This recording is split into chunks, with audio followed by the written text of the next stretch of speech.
Lamine Yamal, যার কথা না বললেই নয়। মাত্র ১৬ বছর বয়সে তার দুর্দান্ত ফুটবলের প্রতিভা স্পেনের হয়ে তিনি দেখিয়েছেন, এবং দেখিয়েছেন তার ১৬ বছর বয়সে সর্বনিম্ন বয়সে তার গোল করার অভিজ্ঞতা।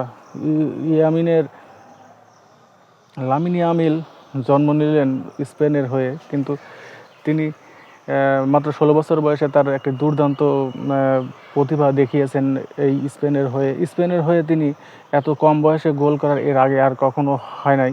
ইউরো কাপের এই আসরে বা অন্য কোনো আসরেও আপনি দেখে থাকবেন যে ১৬ বছর বয়সে লামিন ইয়ামাল যেই গোলটা করেছেন, এটা আসলে অন্য কোনো প্লেয়ার আর করতে পারেনি। এটি একটি ইতিহাস গড়ার কাজ করেছেন তিনি।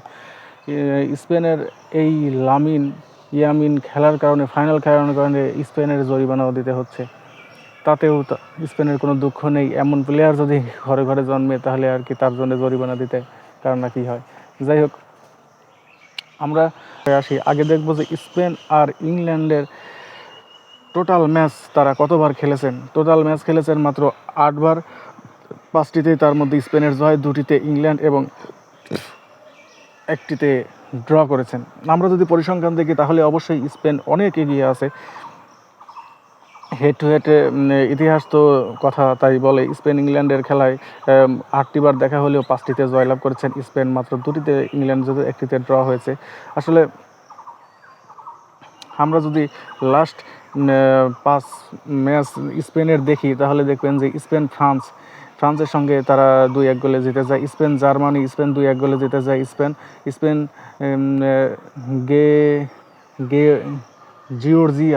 জিওর্জিয়া সঙ্গে 4-1 গোলে জিতে যায়। আলবেনিয়ার সঙ্গে 1-1 গোলে, আলবেনিয়া স্পেনের সঙ্গে 1-0 গোলে জিতে যায়। স্পেন ইতালির সঙ্গে 1-0 গোলে জিতে যায়। আপনারা লাস্ট 5 ম্যাচ যদি আমরা ইংল্যান্ডের দেখে থাকি, ইংল্যান্ড নেদারল্যান্ডের সঙ্গে 1-2 গোলে জিতে যায়। ইংল্যান্ড যেটা আর কি সেমিফাইনালে হয়ে যায়। ইংল্যান্ড সুইজারল্যান্ড 1-1 গোলে ড্র করে। ইংল্যান্ড স্লোভাকিয়া 2-1 গোলে জয় করে। ইংল্যান্ড স্লোভেনিয়া 0-0 গোলে ড্র করে। ডেনমার্ক ইংল্যান্ড 1-1 গোলে ড্র করে।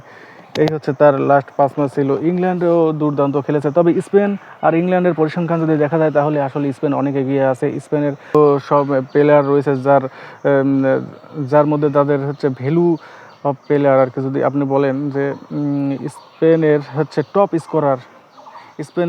স্কোরার হচ্ছে পাকো আলকাসের 2টি গোল করেছেন।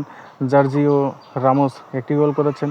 মার্কো বার্ট্রা 1টি গোল করেছেন, এবং most value of player Rodrigo Hernandez Cascante, তিনি হচ্ছে স্পেনের সবচেয়ে রদ্রিগো আর কি খুবই স্পেনের এক দুর্দান্ত প্লেয়ার। তার মধ্যে আছে হচ্ছে 16 বছর প্লেয়ার লামিন ইয়ামালের কথা না বললেই নয়। তিনি দুর্দান্ত খেলতেছেন। এবার স্পেনের ফাইনাল চলে, সবচেয়ে কম বয়সী প্লেয়ার হিসাবে তিনি একটি গোলও পেয়েছেন।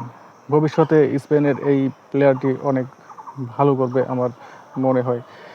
এবং আপনারা দেখে থাকবেন যে ইংল্যান্ডের টপ স্কোরার কল্লাম উইলসন 1টি গোল করেছেন। মার্কুস রাশফোর্ড 1টি গোল করেছেন। জেসে লিনগার্ড 1টি গোল করেছেন, এবং মোস্ট ভ্যালু অফ প্লেয়ারের মধ্যে আছেন হচ্ছে জুডে বেলিংহাম, তিনিও দুর্দান্ত। তাছাড়া আছে আপনার হচ্ছে ইংল্যান্ডের আপনার সাকা আছে, এবং ক্যান আছে। সাকার কথা না বললেন না, দুর্দান্ত একটি প্লেয়ার, যার বাম পায়ের যেন একটু জাদুই আছে বলা চলে। আসলে স্পেনের যদি আমরা সব মিলিয়ে ব্যাখ্যা করি, কিন্তু ইংল্যান্ডও দুর্দান্ত খেলেই ফাইনালে ইউরো কাপে আছে। যারা ফাইনালে খেলে তারা তো আর যেমন তেমনভাবে আসে না, সবাই দুর্দান্তভাবে খেলেই আসে। তবে স্পেন আর ইংল্যান্ডের সব মিলিয়ে আসলে যদি আমরা পরিসংখ্যান করি, অবশ্যই হচ্ছে স্পেন অনেক আগে আছে।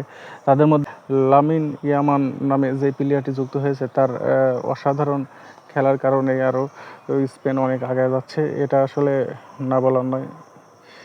স্পেন টোটাল মোট 8 বার দেখেছে, তার মধ্যে স্পেন কিন্তু 5টি বার জিতে আছে। দেখে দেখবেন যে ইংল্যান্ড মাত্র 2টিতে জিতে আছে। পরিসংখ্যান যদি কথা বলে, তাহলে তো স্পেন এগিয়ে আছে, কিন্তু ফাইনাল বলে কথা, পরিসংখ্যান সবসময় কাজ করে না। ইতিহাস গড়বে, এটাই স্বাভাবিক।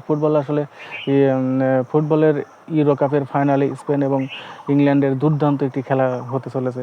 আমরা সবাই খেলাটি উপভোগ করব। সবাইকে ভালো থাকবেন।